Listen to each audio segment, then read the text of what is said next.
most romantic thing.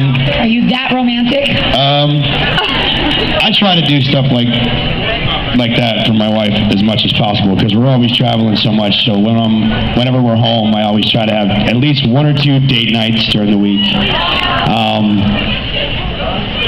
On our honeymoon before she got sun poisoning, we had a nice little.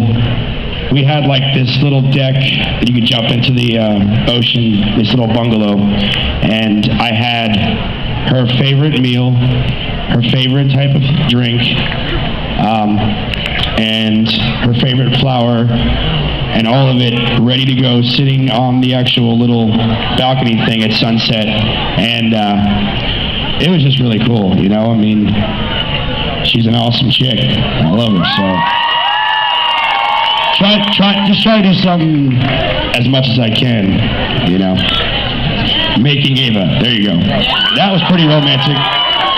And fun for the whole family. Howard? Oh, God. George Clooney. What? I called up George Clooney to come see my wife one night. And they both did. And there's my new son when he has blonde hair. What? No, he has gray hair. My son doesn't have gray hair. Yes, he does. Anyways, you know what? I gotta say, to be honest, I'm working on a little bit more of the romantic side. I mean, I've done some things in the past for like my wife, you know, like go on vacations and like have like the room with like rose petals and the bathtub and stuff like that. But I gotta say that I actually met somebody who's definitely more romantic than I am. And it's taught me to, because I've come to realize over the years that sometimes it's kind of easy to be contained. I don't know what the right word is, but a little bit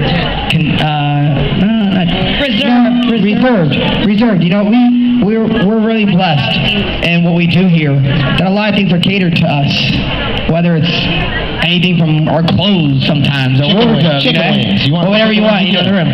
So exactly. So, but my wife for my 40th birthday actually made up these T-shirts. I don't know if some of you guys saw yesterday. I had a cut-off sleeve T-shirt. It had like a Van Halen, like a HD on it, and it had like a tour. It looked like a tour T-shirt. And on the back, it had all the different dates where we started celebrating my 40th birthday here over the tour in Atlanta and South Carolina, all the places. And then last spot for my birthday, we did a surprise trip out to Palm Springs, which unfortunately I found out last second. So poor thing was crushed because she worked so hard on making surprises for me.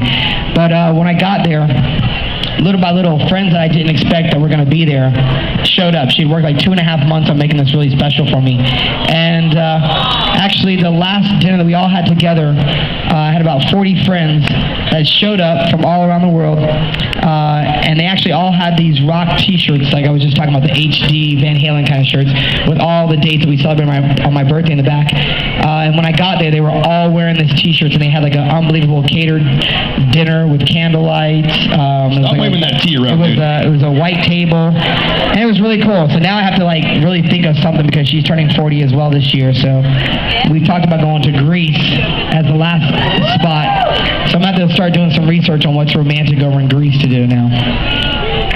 Good luck, buddy. Good luck. Brian? I can go.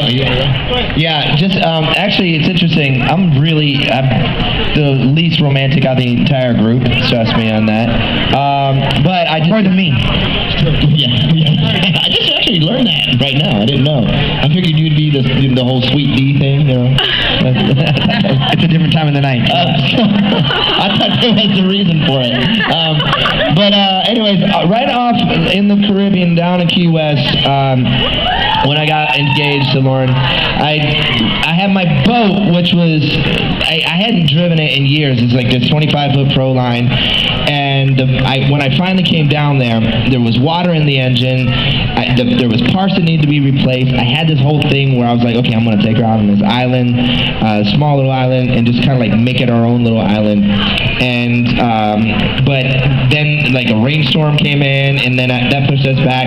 And so at the whole time I'm holding this ring in my pocket, and I'm like, oh my God, I just want to get it off my hands. I don't want to have it on me anymore, right? And so like I just had this knot in my stomach. And so anyways, her and my her dad and myself actually were fixing the engine. We were putting parts into it, getting the water out of it. And I'm like, I said, okay, now's the day we're gonna do it. So we get in the boat, we start driving out in these waters. The boat breaks down. Okay. I started up again, and then I had to actually go back into the fuel tank and empty the water that was still in it and put it back in, start it up. And I was like, I promise there's a reason why we're going out to this island. And she's like, what the hell are you doing, right? It's like broke down 3 times. We finally get to the island. I had this whole thing planned out where I was going to actually bury the ring in the sand, and I was going to walk on the island and be like, hey, you found this, right? And what is this? And then maybe she'd come in. By the time I got there, I said, just take it, please. This dire situation has turned out 6 days of torture of this fucking thing in my pocket. So anyways, that was kind of pretty much the most romantic thing I ever did.